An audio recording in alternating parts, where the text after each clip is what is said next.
Everybody sleep good? Everyone stay dry? Welcome back to Farming with Family. We got a little bit of rain last night, as you can see by the water puddles.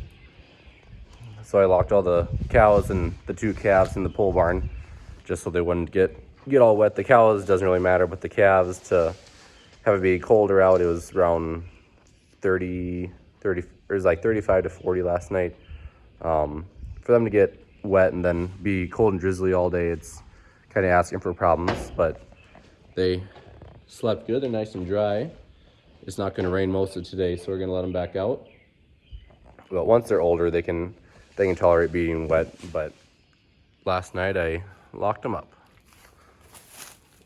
He seems to be doing pretty good.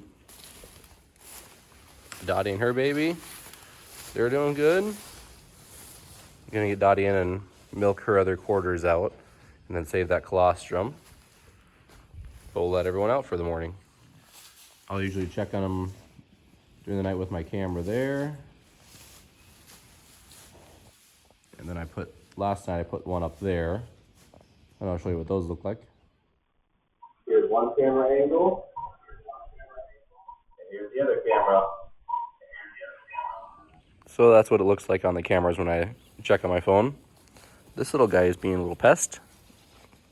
And yes, I do check the cows in my pajamas sometimes. At least first thing in the morning or maybe during the night.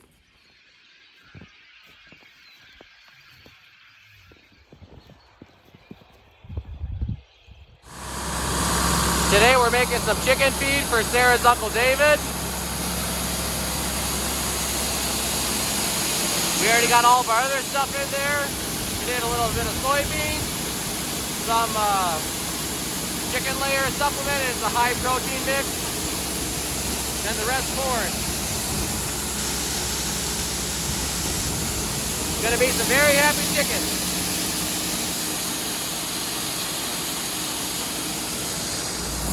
First we grind the feed, then we unload the feed. Going in those totes, they were great. They're old chemical totes that I washed out. We started with 100 bushels, now we're down to about 50. So I think they hold close to 20, probably about 30 bushels per bin. We'll see how many we can get on the pickup. We might get one more, we'll see how much it flies. Yesterday we were grinding feed, and like I said, when I lifted it up, all the feed went to the back, and it only has up pressure, not down pressure. So we're gonna see if we can coax it down and not hurt anything. David's gonna drive. We'll see what happens.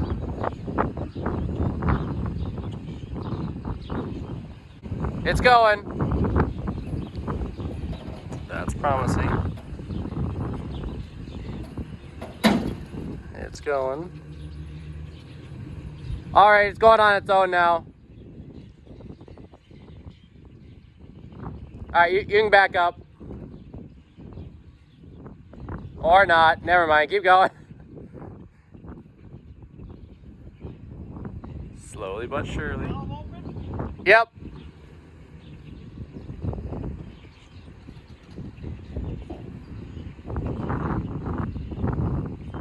Awesome. Getting the 4560 all serviced and ready to go. I've had a little leak somewhere down here, and I finally figured out where it is. I was blowing out, and that little pipe right there has a little drip. Touch it with a wrench and it's just loose. So I'm going to tighten that, and I think that'll take care of my leak down here, because it gets spread all over the place because this fan is behind here and it sucks all the air, so it kind of splashes it all around and makes this undercarriage or area below the fuel tank all messy. Get this tightened up, hopefully that'll take care of the leak. Tractor's all checked over and maintenance. I decided to check the hub oil. Matt rebuilt those a year and a half ago or 2 seasons ago. He rebuilt the whole front end, and all the oil levels are good. That looked pretty well. Now I just got to put in my auto steer on this tractor, so I'll get that put on. Doesn't take too long, and then that'll be all ready for doing some tillage, and then I use it for rock rolling. Here under the cat, checking the undercarriage. Taking out all these little fill plugs to make sure that there's adequate oil in there. Got 6 on each side, plus 1 up on that wheel.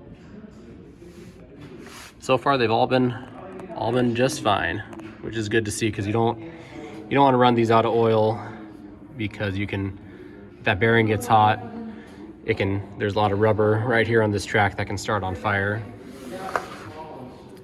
This bogey wheel might need to be replaced. I have 6 brand new ones that I can swap out. So if this one starts to chip off more, I'll get that replaced.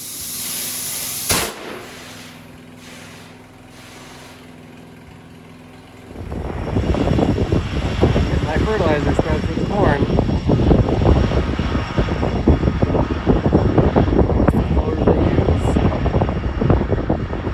Spread on the granular pellets. I'll show you what those look like. So it looks exactly like Dippin' Dots, but it does not taste like that. It'd be a little bit salty.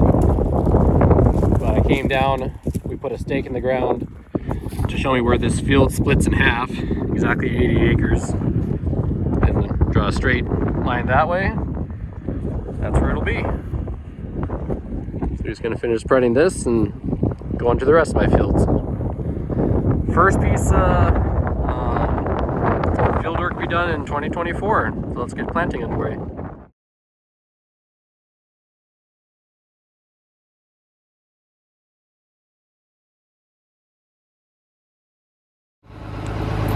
So the spreader got stuck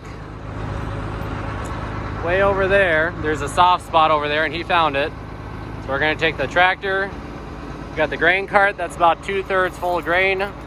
The jack actually lifted it, so that's good. Now we're gonna go get him pulled out.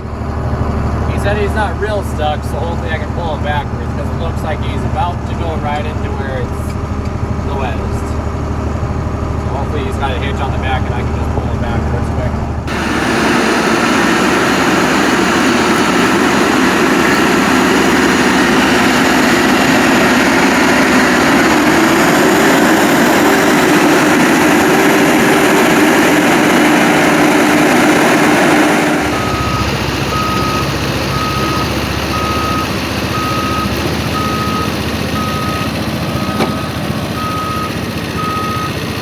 Well, you made it, but I almost stuck him in, trying to get him out.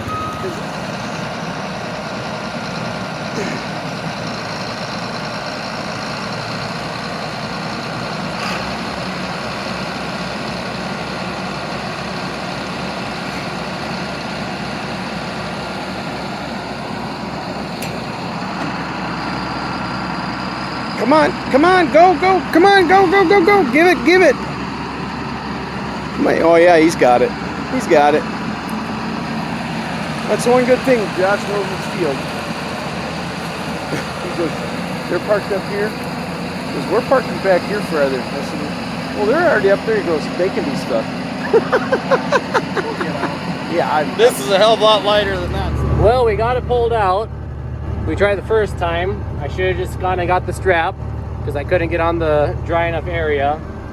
For some reason my LED light's not working. Well, I'm gonna have to see if anyone got a video of that, because I was busy driving the tractor.